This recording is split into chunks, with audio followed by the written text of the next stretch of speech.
Hi everybody, welcome to TMM Winchester. In case you hadn't spoken to me, I'm Colette, I'm one of the hosts here, and we have Vicky and Shiram, who's just by the pizza there. We are your hosts tonight, so welcome. Some familiar faces and some new faces. New faces that have come from a very long way away, from Manchester today, just to be with us tonight. So, you know, that is commitment, people, that is commitment. Just welcome to us. In case you don't know what TMM is, I'm just going to give you a little bit of an introduction. It was started a little while ago by two guys who basically thought that corporate networking was rubbish. It was a place where you went there and people were like, hi, I'm Dave, I sell this, I'm corporate, it's all suits. Ugh. It's not great, really, to get to know people and build relationships. It's also not great if you're a bit of an introvert. So they were like, we want to create something which is really relaxed, really easy, and people can just come and just enjoy themselves as well. So that's what they've created. So we're one of several up and down the country. We've also got ones in Geneva, there's one in Tokyo, there's one in Canada, all over the place. So even if you're on holiday, you could potentially go to a TMM event. Not that you probably want to. But there are three values that TMM have. The first is about listening. It's all about walking up to somebody and saying hi and just kind of listening to them. It's not about selling. That's really important. Saying hello is another really important thing where, you know, we all know what it's like walking into a room with loads of people and you don't know anybody. You just want to stand in a corner and have a drink and not really make eye contact. And there's going to be some extroverts and introverts, and the extroverts need to go and just say hello and chat to people and bring them out, right? And this is what this place is. It's a nice, friendly space to be able to do that. If you want to talk to people, say hello and go up and say hi to them. And the third is being positively lovely. It's the vibe of TMM. We've got it here in the room today. Like, we've got lots of people who have been part of our community for a little while, new people, and you've all welcomed each other, and that is completely what it's all part of. So thank you very much for being part of our community. So the format is one very short talk, and that is me, one slightly longer talk, and that is here, and then sort of drinks and chat until about 8 o'clock. So we've got another about hour and a half. So. This is all the contact details for the marketing meetup. You can find all details on the website and on the socials as well. We have some sponsors who make this all possible. The first is you're in this absolutely beautiful room here. This is the Pump House. This is Vicky and I's co-working space. You can come here for a day. You can get monthly, or you can hire meeting rooms. It's very relaxed, very easy to walk into Winchester from here. And as you can see from our first TMM dog, Mabel, she is also a member, and she's just quite happily going to minesweep all of the tables underneath to get pizza at the end of it. Vicky and I are Contextful, so we run a marketing consultancy that kind of helps businesses look at where they can make more profit and be more efficient with their marketing practices. And we've got Rubber Duckers, who is Ross, who is over here. He's taken some photos, but they are also specialised in WordPress websites, and they're absolutely excellent. And we have some really wonderful people from RTM today who's doing a little video for us to make sure that we can really capture the essence of what TMM is all about. So thank you very much to our sponsors. So, introducing, and I've written this down because, Lotti, I want to do you justice. Okay, so we're going to introduce today Lotti. There you are, and this is Lotti, Brand and Marketing Director from The Pig, which is obviously why you are all here. And The Pig is a much-loved collection of English countryside escapes, known for their kitchen gardens, creative campaigns, and authentic guest experiences. Lotti, with nearly 12 years of experience at The Pig, she's played a key role in growing the group from a handful of hotels to 9 plus a pub. Is that still where we are? That is where we are Perfect. Today, yeah. Always championing that nature-led local food storytelling and brand building that really keeps guests coming back, which is a story that we love to hear about. Beyond her hotel work, Lotti is an advocate for impact-driven brands, recently joining the top UK changemakers for B Corp Month and lending her expertise as a trustee with Hampshire and Isle of Wight Air Ambulance. Your approach is all about connecting people through campaigns that feel personal and celebrate local communities. We're so lucky to have her here today, and we're going to be talking a bit about through growing a brand without losing its soul. So if we can all just give Lotti a very welcome from us. Thank you. Perfect. So I know we've usually done like presentations and things like that, but we thought, what's better than having a bit of a fireside chat? And I've created some questions that we're going to run through. I did ask the community if they had any questions, and some of you were really kind in sending them over. So I'm just going to ask some. There's going to be an opportunity to ask questions at the end as well. You good? I'm good, yeah. We're good. Fire Perfect. away. Fire away. Here we go. I've written them all down so that I don't forget them. So our first question is around the Pig is such a well-known British brand. It's had incredible growth over the past 12 years since you've been there. Can you just tell us a bit about that journey and how you've helped shape and protect the brand as it's grown? Sure. But actually, it's really helpful. How many people have been to a Pig, know the Pig? Okay, that's pretty good around the room. Just helps a little bit of the context and understanding what we're about, perhaps as a quick starter. So we are a sustainably focused group of restaurants with rooms. That has been very much a core pillar of how we have grown that brand and what we stand for. So as Colette explained, we're now 9 hotels, 1 pub, all across the south of the UK. So right from Kent to Cornwall. Most recently, we opened in the Cotswolds last September. And we have grown over 15 years will be our sort of anniversary next year. So we started off as one property, probably the one that, if you're local, is the one that's most recognisable to you in the New Forest. Founded by actually someone who, again, some of you may know, a Winchester resident, Robin Hudson, who started the Hotel Divan chain originally, also with the property here in Winchester. So the brand was founded on the premise of kind of what is a country house hotel? At that time, 15 years ago, they were very, even that doesn't feel that long ago, still very outdated, very chintzy, quite intimidating for someone to drive up a long drive, which usually they were, quite expensive, white tablecloths. And having seen the kind of success that the Hotel Divan, that sort of boutique, accessible, what people were doing in their own homes and how they wanted to entertain and live, having seen the success of that, how could you lift that from what was a kind of urban proposition into something in the countryside? Quite by accident, really, by the property in the New Forest, the original Pig in Brockenhurst, came as part of a portfolio of other properties and hotels and things that he was looking at. And actually, they were going to sell it. They didn't think it was much use. Pretty run down, not too many bedrooms, very sort of overgrown gardens. And that's kind of where the idea actually was sparked. The walled kitchen garden was an underutilised space, well, hadn't been used at all. And how could you rethink about the way that property was used historically as a house, as a home, and it would be completely fed, or it would be completely run with the use of the kitchen garden.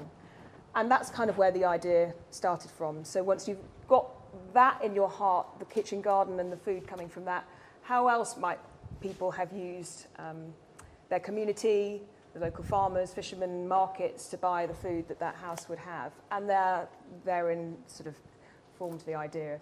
The Pig is generally one of the biggest questions I ever get asked. Why is it called the Pig?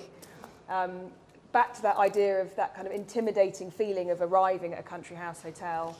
A pub, on the other hand, is the complete opposite to that, and most pubs are something very easy, something very recognisable. So linking that kind of agricultural element of some form of, they went through the spotted pig, the something pig, the ginger. I know there's lots of well-known pigs these days, but how do we bring that kind of really accessible feeling into the name of the brand at the same time? And so there the brand was born. So it started off very food focused. The rooms were sort of a bit of an afterthought, something quite not particularly overly decorated, but somewhere people really wanted to be, and somewhere people wanted to go, and a kind of buzz and a liveliness, and somewhere that our goal is that somewhere that people want to go on a wet Tuesday in the middle of November. That's quite a hard time to get people out in hospitality, particularly in rural areas.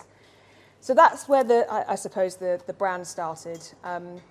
And from there, no real grand strategy, I think, is the real honest answer to that. It wasn't like, right, we're going to open this, and then we're going to open bang, bang, bang, another over the next few years, grow rapidly, and then shift the business on. It was done out of a complete love of what we had created. That kind of warm, approachable sense of hospitality that people found, certainly wasn't in these other existing country house hotels in the market at the time.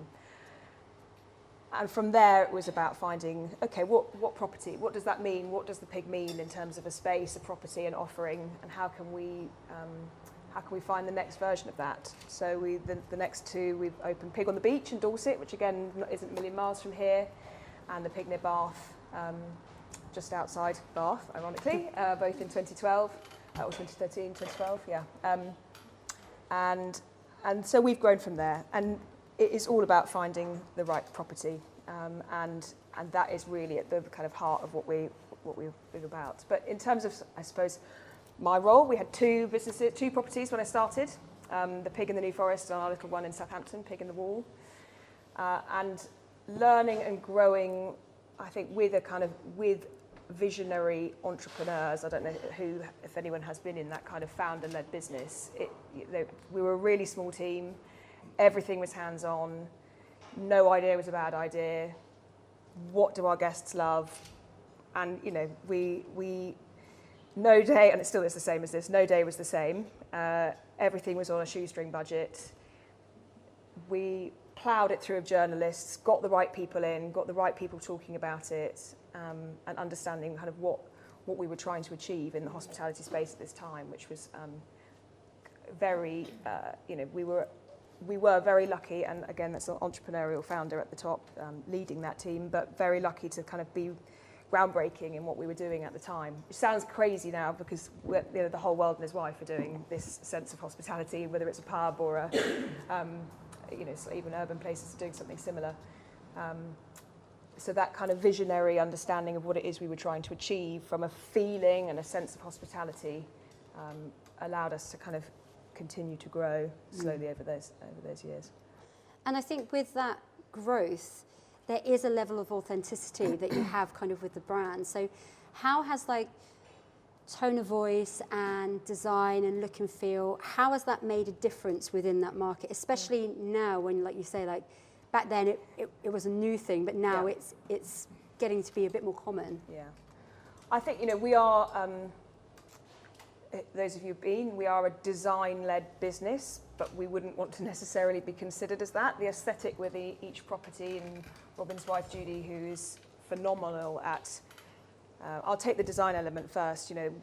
We are an operationally led business. That is what we are about. We've never been about kind of huge, massive campaigns to support kind of bringing people in. People come because they love that feeling and they love the teams and that feeling when you walk in and it's like, oh my goodness, this just feels, ugh. So everything we do from a brand perspective is to complement that. I'm not trying to create that. I think we're lucky enough that we've got a brilliant proposition to be able to market. But the design and the brand and the feeling, the design element of it when you walk in is a huge part. And the kind of, we always call it the million details. Anybody can go and do that, but is everybody choosing every single piece of cutlery by hand? Is anyone choosing every single plate that goes on that table by hand? Every single piece of furniture has been found from an antique market, chosen by the founders, Robin and Judy, and that kind of attention to detail is that is the bit that's hard to replicate, I think, and that's where we have been able to continue to still feel, premium is a word I hate, but perhaps that is a good word to kind of describe it, but how you can keep that sense of quality and attention to detail and care throughout the sites from a design perspective is enormously important to what we do as a product.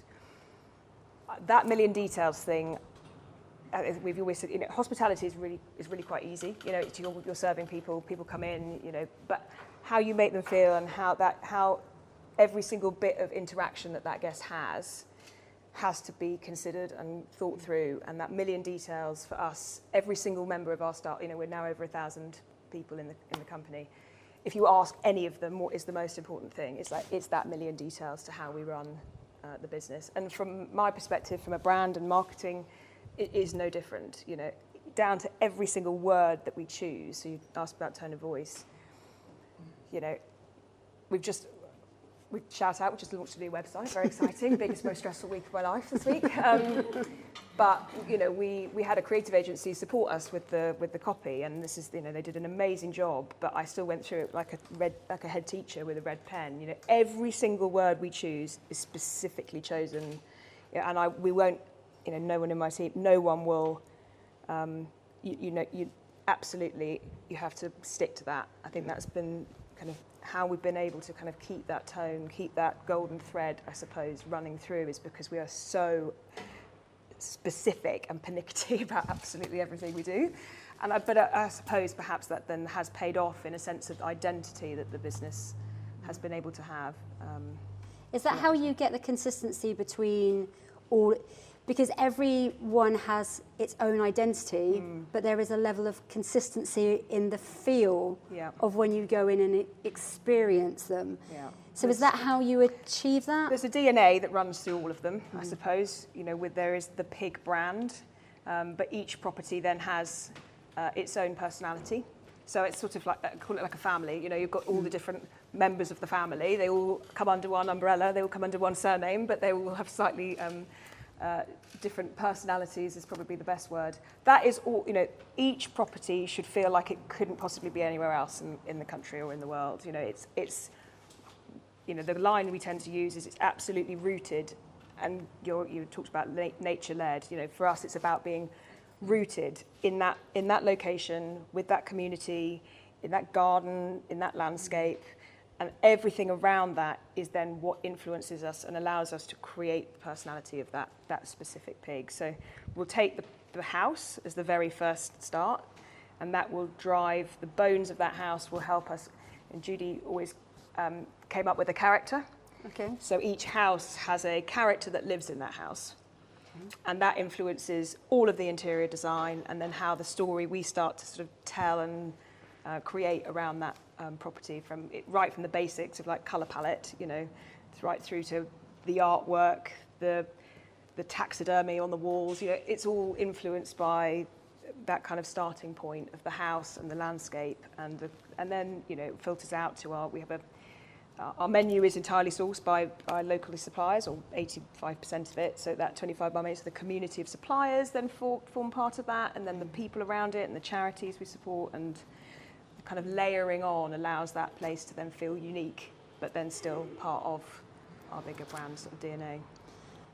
I mean, it sounds incredible, but was there ever a time where, with that growth, the individual buildings had their own character? Was there ever a time where there might be a moment where one of them or a bit of it was losing that soul, losing that DNA a little bit, and kind of how did you work with the team on the ground or with kind of your leadership team? How did you address that, and how did you maybe reshift the focus? Yeah. I think, you can't ever say that a business has been around for 15 years that isn't, it's going to happen. I think we've seen it different. I've seen it in different ways. I think, we have seasonal businesses, Devon, Cornwall, and you go off peak, the business drops off slightly, the local community isn't. We're not. We call it not so many chimney pots in the area, and they can slightly drift. And we can lose a bit of focus on them. It's like how do you keep 9 children and all going at once on a small with a smallish team? So you can kind of, like anything, you take your eye off the ball on something, it can start to stray. And we love giving each property and the teams within each hotel, the autonomy to do their own thing to some extent. They run it like their own small business, and that can go varying degrees of interesting ways. Head chefs and all sorts can have a great time if you take your eye off the ball. But I suppose on a larger scale, most recently we, off the back of COVID, every UK hospitality business was booming. It was amazing. We were full to the rafters. You couldn't fit more people in. I think everybody in our industry, particularly rurally, rates went up. And we probably didn't put the strategy in place to support that. So, we were suddenly charging more for, and that's kind of even coming off the back of that sort of boom. Whether it's not a kind of, greedy is the wrong word, but you just go, wow, there's a real demand. This is how exciting. Naturally, any business would do that. You go, okay, well, clearly we can charge a bit more for what we're doing, without putting the proper strategy in place to say, actually, okay, we're charging more, but what else are we giving? What is the value perception of what we're offering? We can't, and so I think we've had some hard conversations with ourselves around what, we opened and our room rates were like sub £100. We're in a very different world now. But ultimately what has changed as a product, and to some extent it's about us questioning ourselves as to now what should we be offering as an experience to people? What do they want when they want to come to a getaway in the countryside? We were quite basic, we were lunch and dinner, overnight stay, breakfast, off you go. People want more than that now. So how do we kind of tie the two? How do you make commercial sense? We run very old historic buildings that have enormous business rates, high levels of staff because we want to give really amazing service. So how do you kind of marry up what you have to charge now versus what people would expect if they're paying that kind of rate? That's a kind of really big thing we're focusing on at the moment, like that kind of experiential nature of what people want from hospitality is far more than it was even 3-4 years ago. And do you have like a group of really regular customers that you can ask that, where is that extra value? Where could we do that extra step above? Do you have like a group of people that you can ask? Yes. I mean, we've got, I think, one of the most loyal sets of customers ever. I guess I'd rather call them customers, but most loyal set of people ever. We actually had an email 2 days ago about people who did like a 12-day stay because they went from one to the other to the other to the other to the other as their summer holiday, and you're like, wow, I mean, that is commitment. I think my trousers wouldn't fit if I did that. I mean, it's a lot of eating. But there are some really wonderfully loyal people, and yes, over time we've been able to, predominantly through the relationship that the guys on the ground, the people in the hotels have with those guests, they can get that feedback. We're at a different level now.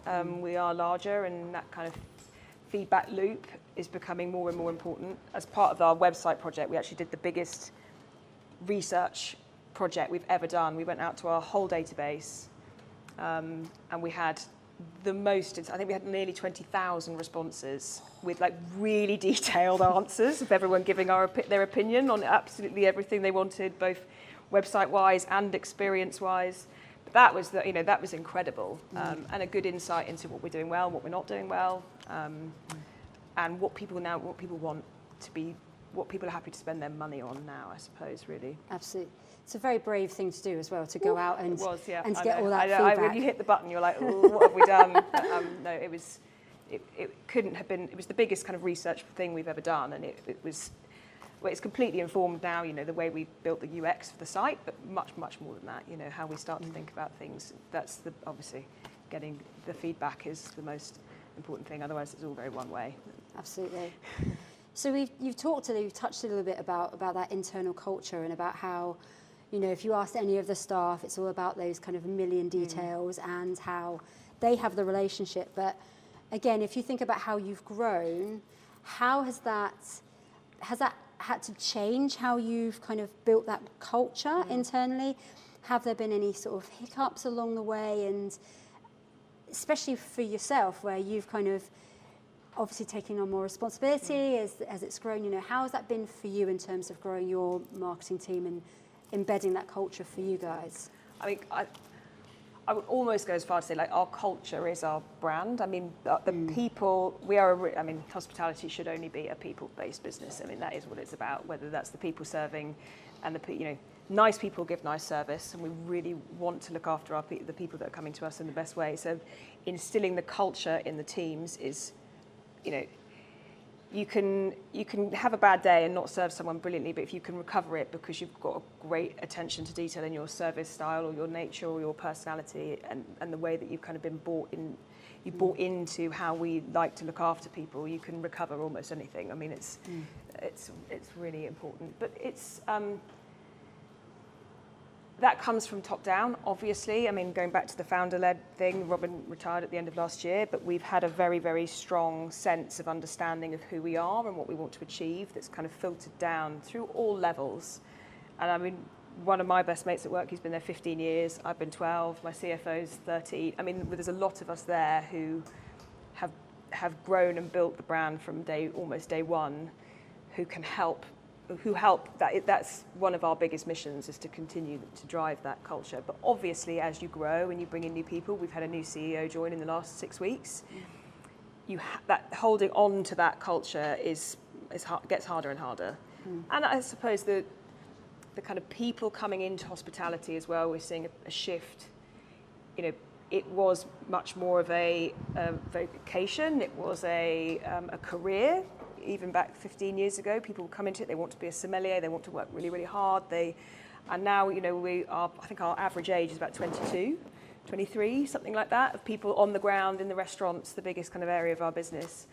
And it's harder to get them to buy into this being something that they want to stay with us for a long time. You know, it's a much more transient, fluid kind of marketplace, and finding really good people that want to commit and want to be part of you for a long time. And obviously there are some incredible young people, and they are the superstars of what we do, but it becomes harder. And that all comes down to kind of training and the right people in the right roles in the right hotels, bringing them on. I mean, we always used to say, right, day one, your whole day was spent in the kitchen garden, no matter what role you were in. That is what we are all about. That is the lifeblood of our business. You need to learn how it works before you go and do anything else.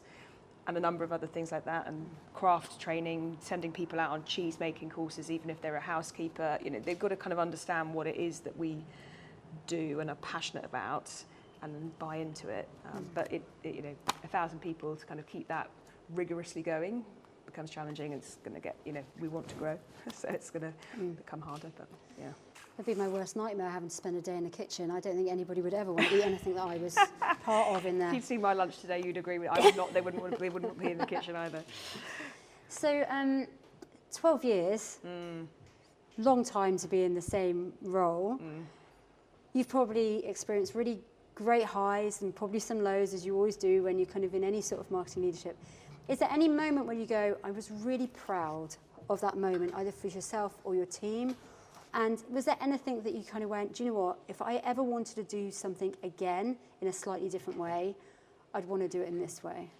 Okay, two good questions. I think one of the proudest ones is actually a very odd, well, not odd one in any way, but we, just as a sideline, we decided to put music festivals on in the grounds of the hotels. We love music, we like parties, that's kind of, you know, hospitality is about that. And it started, we had kind of a guy on a guitar in the bars, almost right back at the beginning, just to kind of make a Sunday afternoon a bit more lively, bring a kind of sense of fun to the place.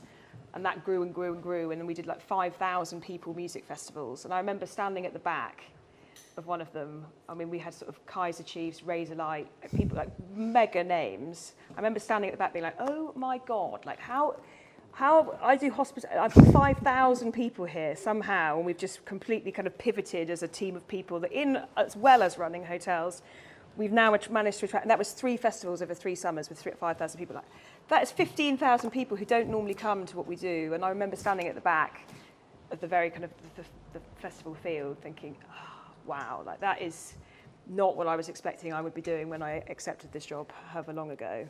And we were still, you know, it was headset on, back to the kind of all hands on deck, headset on, I was painting signs, you know, even at that kind of level. And so that was probably a really wow moment, because it was so different to sort of day job, but so integral to the building of what we are as a brand and bringing new people in.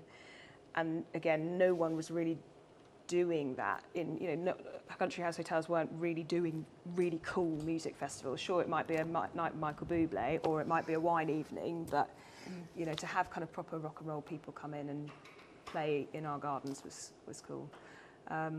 What was the other? Sorry, you said what was I? Something, if you were to go back and potentially do something again, but would you do something differently?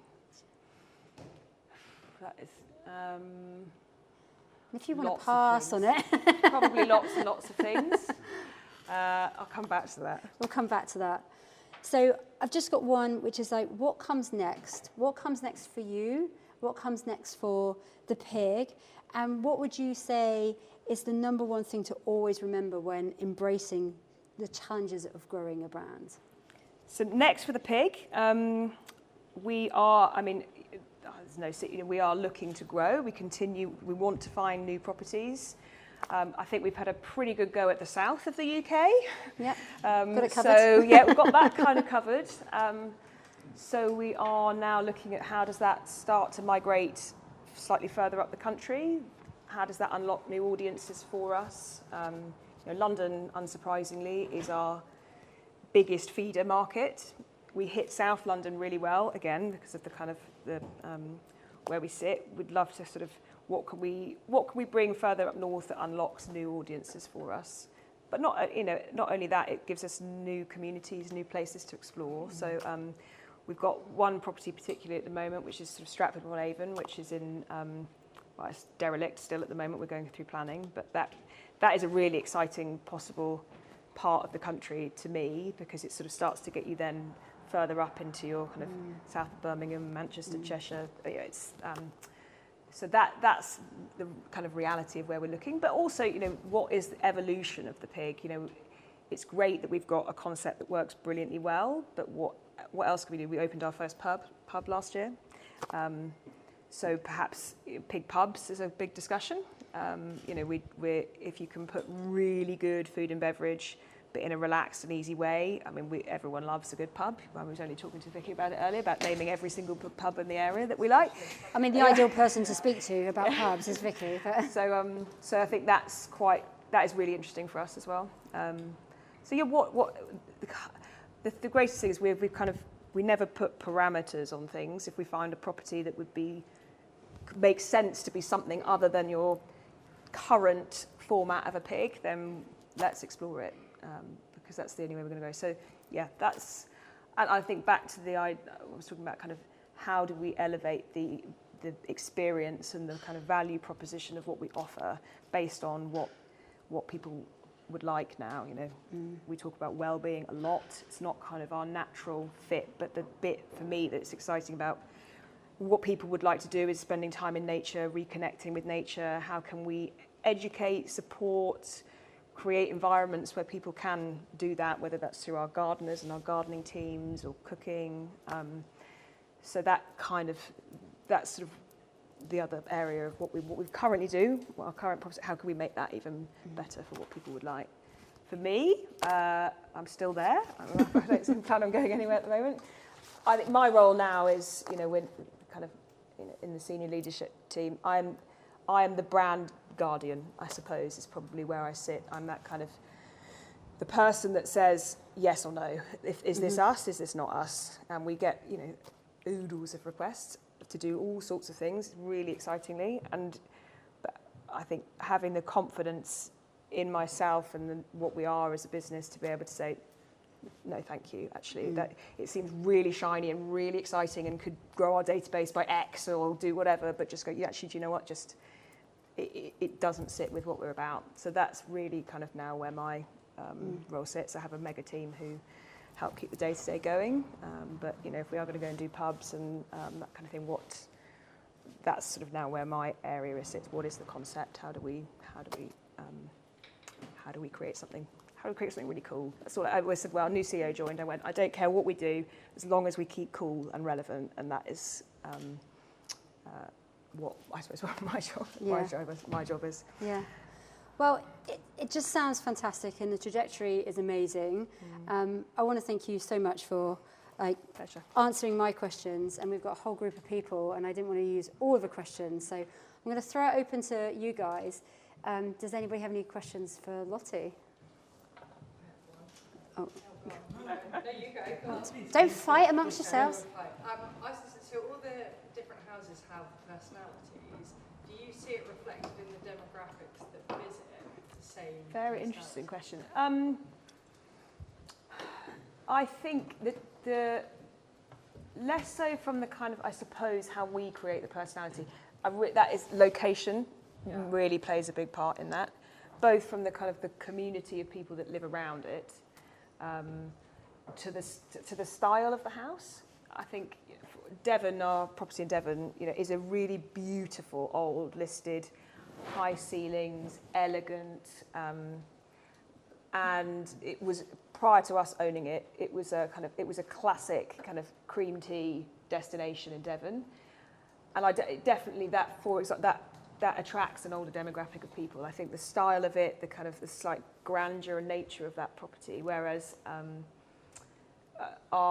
we've got one in Kent. It used to be an old kind of nightclub, moody, dark, quite interesting background. Won't go into that now, but and that has that kind of that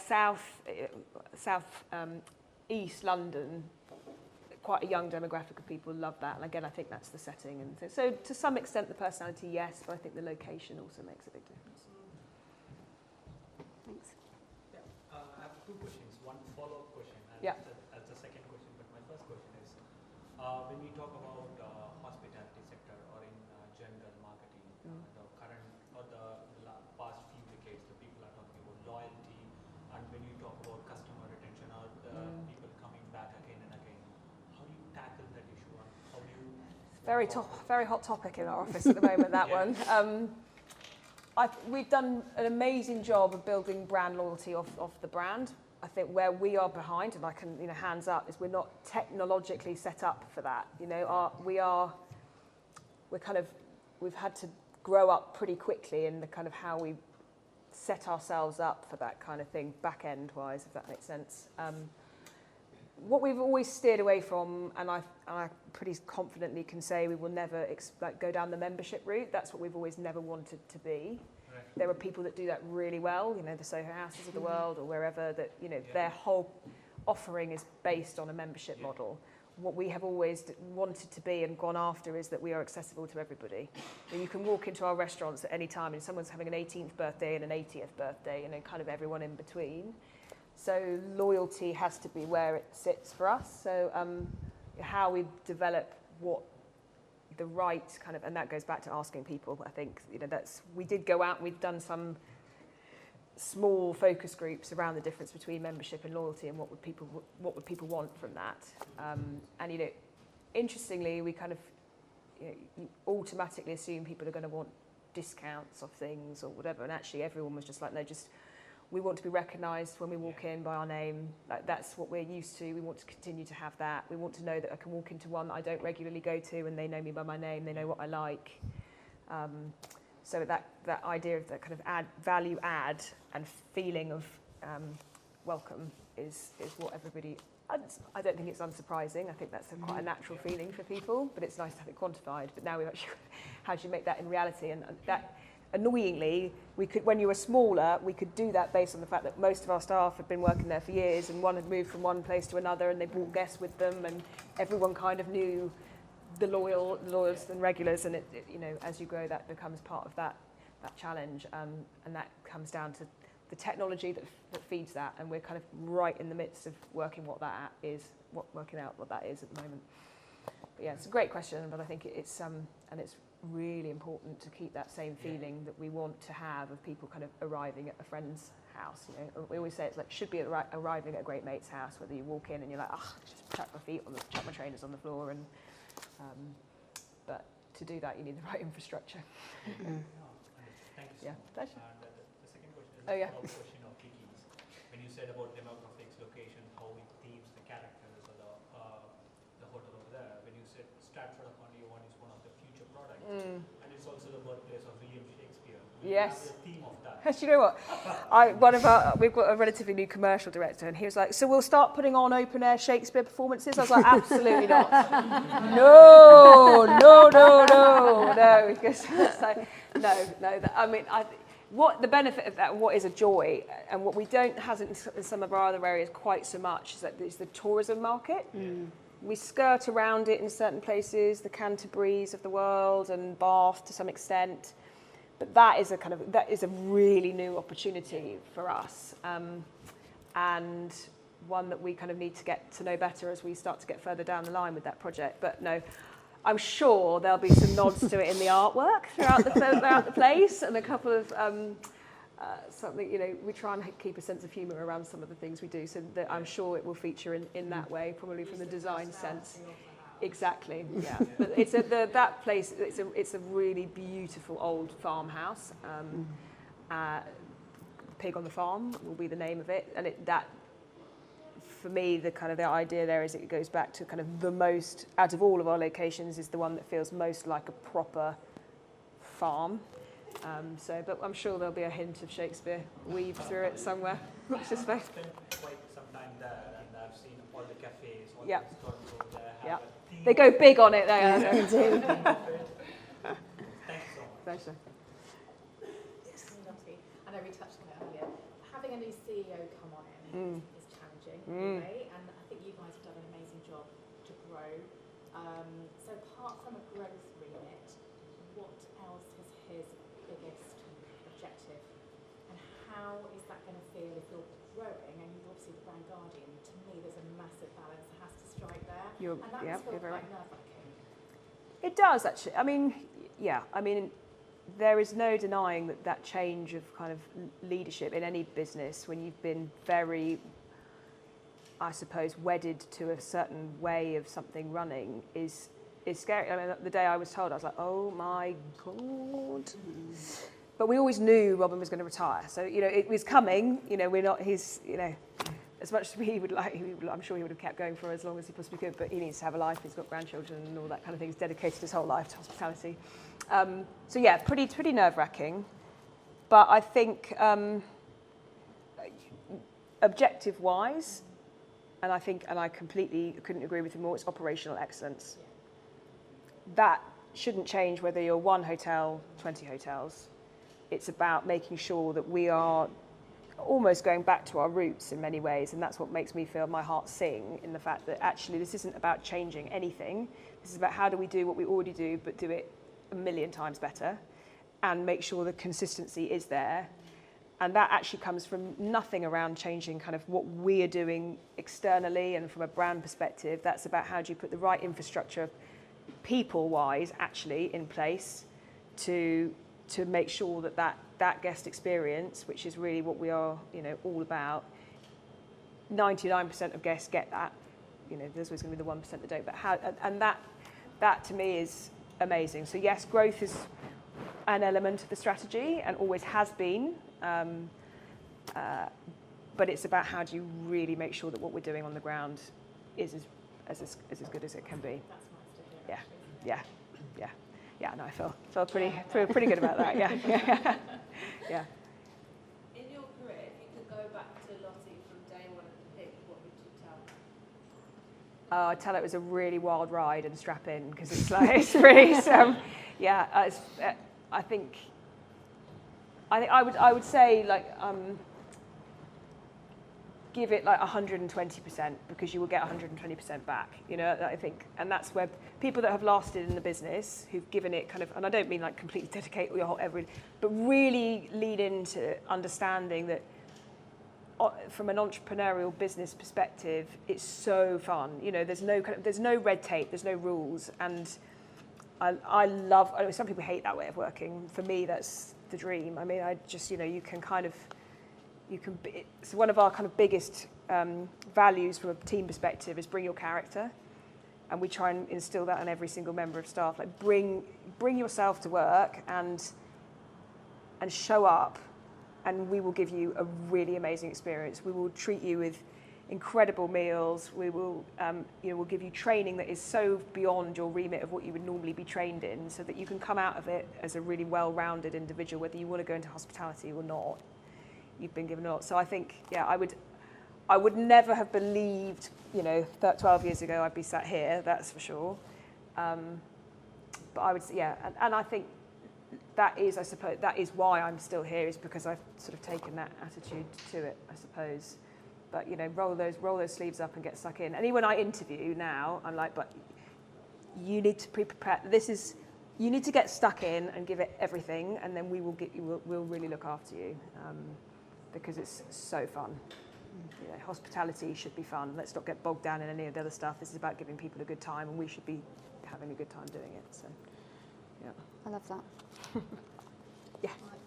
Thanks so much, Lotti. It was an amazing talk. And I was saying, you have been in the marketing over a decade, you said.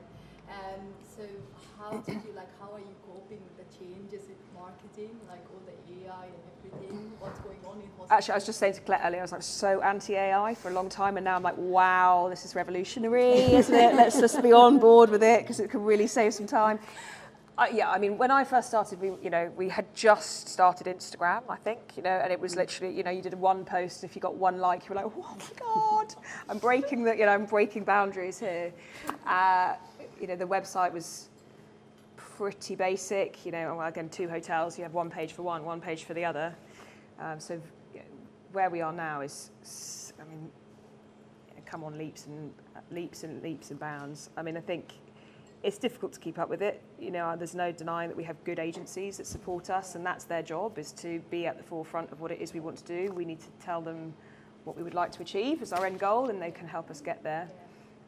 But you definitely know, I was saying this earlier, that as we grow, what we have, the people that help you get to 3 hotels aren't necessarily the people that are going to help you. It's very in my kind of hotel world, but the people that help you get to this point in the business aren't necessarily the people that are going to help you get to the next bit and the next bit. And we definitely have seen that shift over the last 15 years. That there are natural moments, and I've had that with my own team members, marketing team members. There comes a point where they need to go off and explore something else, and then they need to upskill themselves to get to their next level. So yeah, it's you have to keep pretty close to what's going on. Yeah, thank you very much. Thank you. Pleasure. Is there a point where the brand gets or the business becomes so big and you have lots of hotels that you kind of lose where you started? And is that a good thing, or are you happy to evolve the brand? I think it's a really good question, and I think we have to constantly ask ourselves, I said being cool and being relevant, we have to constantly ask ourselves, are we still relevant in what we do? And, I think, again, the brand is really strong, but, it's not without things that it could be improved, for sure. We're not brilliant at everything. My goodness, we challenge ourselves every day to how can we be better. I think it comes back to that understanding of what people want now and that evolution of what that guest experience is. And having said around, if we found a property that didn't fit the usual parameters of what we would look for, but it gave us ideas of something else, to my mind, that's how we kind of continually evolve. But with still keeping the ones that obviously are a collection that exist currently, that are gorgeous and doing well. I think it's continually revisiting them, understanding about each one. What do people still want from this space? Why are people visiting it? Are we missing something? So we deep dive back into each one every year at least to do that, because if we just sat as we were, that becomes a very real possibility that people overtake us, because there's some unbelievable people doing really great stuff out there. This week I did a kind of tour around several places in the Cotswolds to go and just blow my brains out how brilliant the other people were doing stuff. And you came back, I was like millions of pieces of paper from everybody else. I was like, team, take it, we'll have a look at all this, look at what everyone else is doing. So you've got to stay true to what we're about. We shouldn't kind of blinkers to some respect, be like, this is our North Star, this is what we're doing, sod everybody else. But you've got to keep aware of what people are doing at the same time. Is there ever a time where there are too many pigs? Oh, I'm sure. Yeah, I'm sure. I think we feel we've probably got. We're looking at this kind of location mapping this week around let's look at the country as a whole.